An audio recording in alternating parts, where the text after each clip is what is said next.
할렐루야. 사랑하는 대강의 가족 여러분, 오늘 하루도 하나님의 말씀과 동행하는 삶이 되길 소망합니다. 오늘 함께 나눌 하나님의 말씀은 요한복음 1장 29절에서 34절 말씀입니다. 이튿날 요한이 예수께서 자기에게 나아오심을 보고 이르되, 보라, 세상 죄를 지고 가는 하나님의 어린 양이로다. 내가 전에 말하기를 내 뒤에 오는 사람이 있는데 나보다 앞선 것은 그가 나보다 먼저 계심이라 한 것이 이 사람을 가리킴이라. 나도 그를 알지 못하였으나 내가 와서 물로 세례를 베푸는 것은 그를 이스라엘에 나타내려 함이라 하니라. 요한이 또 증언하여 이르되, 내가 보매 성령이 비둘기같이 하늘로부터 내려와서 그의 위에 머물렀더라. 나도 그를 알지 못하였으나 나를 보내어 물로 세례를 베풀라 하신 그이가 나에게 말씀하시되, 성령이 내려서 누구 위에든지 머무는 것을 보거든 그가 곧 성령으로 세례를 베푸는 이인 줄 알라 하셨기에 내가 보고 그가 하나님의 아들이심을 증언하였노라 하니라. 아멘. 세례 요한이 왕성하게 활동하고 있을 때 예수님께서 세례 요한에게 나아오셨습니다. 그때 요한은 예수님에 대해 이렇게 증거하고 있습니다. 29절입니다. 보라, 세상 죄를 지고 가는 하나님의 어린 양이로다. 그리스도를 가리켜 어린 양이라고 증거합니다. 어린 양이란 이름은 우선 그의 성품을 연상하게 합니다. 모든 짐승 가운데 양은 순하고, 특별히 어린 양은 순진하고 비둘기처럼 순결합니다. 주님의 성품이 그러합니다. 그뿐 아닙니다. 어린 양은 온유와 겸손의 상징입니다.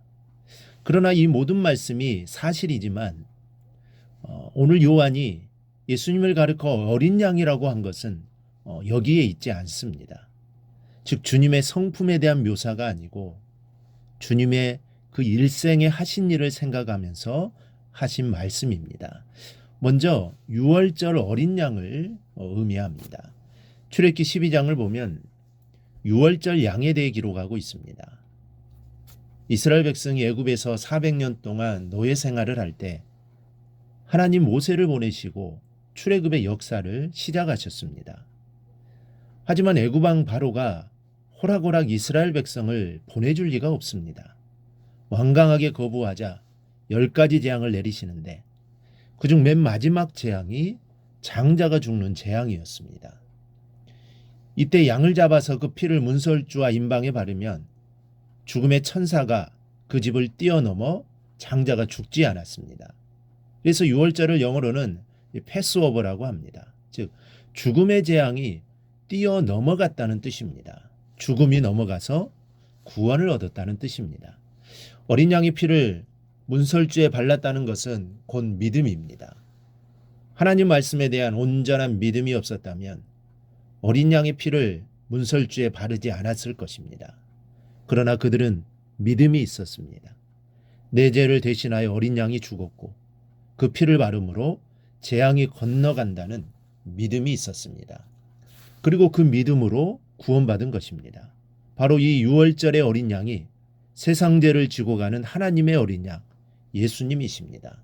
즉 어린 양 대신 예수님 안에만 구원이 있음을 말해주는 것입니다. 두 번째로 어린 양은 하나님께 바쳐지는 제물입니다. 출애굽기 29장 38절을 보면 온 백성을 위하여 매일 아침과 저녁으로 어린 양을 제물로 바치라는 말씀이 나옵니다. 레위기 4장 32절 이하에 보면 어린 양을 제물로 가져왔을 때에는 희생 제물의 머리에 안수하고 난 후에 제물로 바쳐졌음을 알 수 있습니다.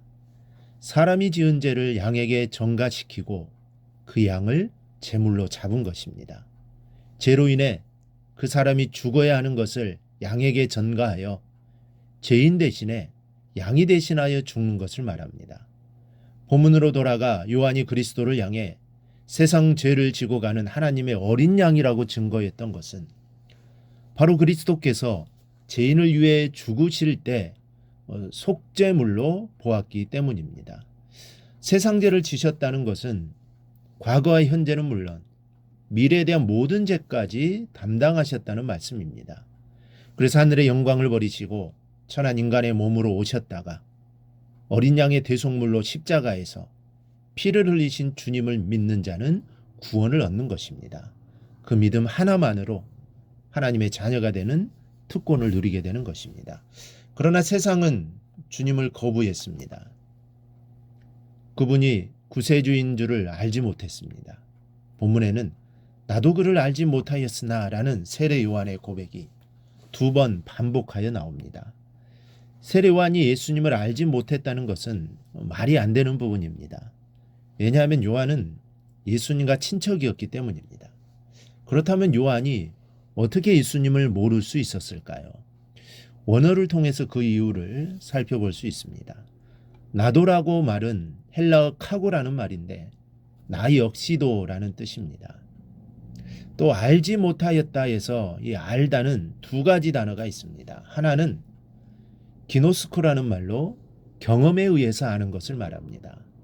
또 하나는 에데인이라는 말은 경험에 의해서 아는 것이 아니라 영적으로 아는 것을 뜻합니다. 세례 요한도 예수님을 피상적으로는 알고 있었습니다. 친척이니 알고 있었을 겁니다. 하지만 그분이 참된 구세주요 하나님의 아들로서 오셨음을 알지 못했었다는 말입니다. 여러분, 주님을 바로 아는 것은 객관적이고 경험적인 지식에 의해서 아는 것이 아닙니다. 내가 노력한다고 아는 것도 아닙니다. 전적으로 성령의 역사가 나에게 조명될 때 비로소 알게 되는 것입니다. 어떻게 신이 사람이 될 수 있느냐? 어떻게 예수님이 십자가에 죽은 것이 나의 죄와 무슨 상관이 있느냐? 어떻게 믿기만 하면 구원을 얻을 수 있단 말이냐? 이 모든 것이 이성이나 지식으로 믿어지는 것이 아닙니다. 만약 이성으로 믿어야 한다면 이 세상에 믿을 수 있는 사람은 아무도 없을 것입니다. 오직 성령의 은총으로 믿어지는 것입니다. 성령님이 내 마음을 감동시켜 주실 때 믿어지게 되는 것입니다. 이 사실이 믿어진다면 하나님께 감사와 영광을 돌리시기 바랍니다. 주님은 우리의 구원자가 되십니다. 그리고 우리를 구원하시기 위해 이 땅에 오신 것입니다. 그 주님을 의지하며 오늘 하루도 살아가기를 주님의 이름으로 축원합니다.